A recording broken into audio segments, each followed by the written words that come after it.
هل في انواع للتأمل والانواع دي تفرق عن بعض؟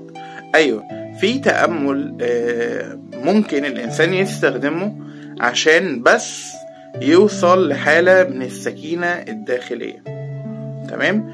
ده ممكن يكون تأمل على الصمت، بحاول اتأمل على الصمت واكون واعي بالصمت. ولكن التأمل ده شوية بيبقى مش سهل قوي عند لحد اول مرة يتأمل. ليه؟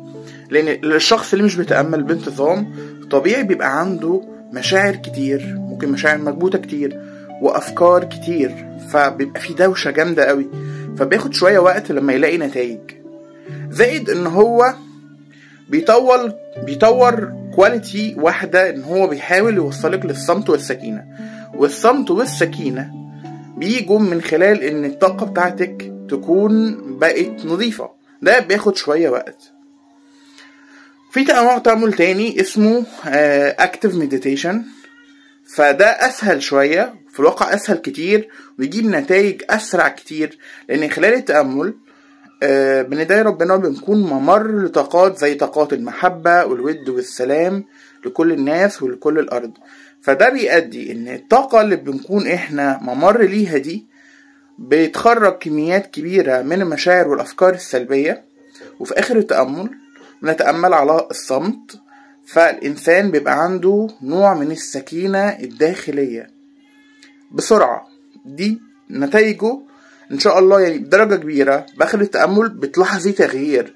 ليه؟ لأن طريقة عمل التأمل مختلفة. فأصلا اللي بيخلي في مشاعر وأفكار سلبية كتير هو إن مفيش كمية كبيرة من الطاقة موجودة. فالطاقة تبقى موجودة بنقدر نوصل للسلام والسكينة ده بشكل أكبر.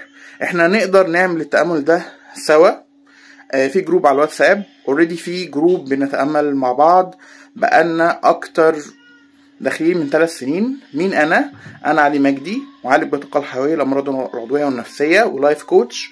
في الكارير ده بقالي أكتر من 7 سنين، وبتأمل بقالي أكتر من 7 سنين. فإن شاء الله نستفاد مع بعض.